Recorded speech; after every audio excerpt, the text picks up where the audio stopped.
justement l'arrestation d'un influenceur algérien qui appelle à la violence sur le sol français. Dans une interview à l'Express par ailleurs, là il durcit le ton contre l'Algérie, dont l'attitude, dit-il, est de plus en plus agressive vis-à-vis de la France, et peu importe s'il marche sur les plates-bandes du ministre des Affaires étrangères. Bruno Retailleau dit ce qu'il a envie de dire, il dit ce qu'il veut faire, un peu comme s'il était Premier ministre, Président de la République ou candidat à la présidentielle. Oui. Incroyable scénario hier soir au Parc des Princes, avec cette rencontre de Ligue des Champions entre le Paris Saint-Germain et Manchester City. Ça paraissait cuit en début de deuxième mi-temps, puisque Paris s'est retrouvé mené 2-0. D'abord un but pour City de Grealish, et puis de Haaland. On est à la 53e minute, on se dit que c'est Rapado.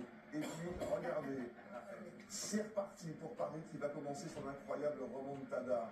D'abord, c'est Dembélé qui va réduire le score. L'égalisation vient de Barcola. Il va y avoir ce troisième but. Regardez tout au fond. Hop, la tête de João Neves qui a fait un match extraordinaire. Et puis dans le temps additionnel, c'est Gonzalo Ramos qui permet à Paris finalement de l'emporter 4-2. C'est un des succès les plus prestigieux. De la saison pour le PSG. Voilà, pour Paris dans cette Ligue des Champions. Enfin magique, titre l'équipe ce matin. Écoutez la réaction de l'entraîneur parisien Luis Enrique. C'est un plaisir de représenter ces couleurs.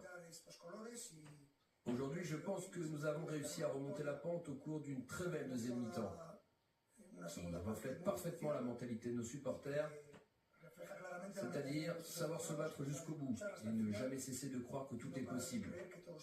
C'est donc à eux que nous dédions cette victoire. Et bien sûr, je félicite mes joueurs. Tout ça dans une tempête sur Paris hier soir, des trombes d'eau, température assez fraîche aussi, mais ça n'a pas refroidi justement les joueurs parisiens qui vont jouer actuellement qualifiés. Voilà, absolument, qui vont jouer leur qualification dans une semaine à Stuttgart. Bref.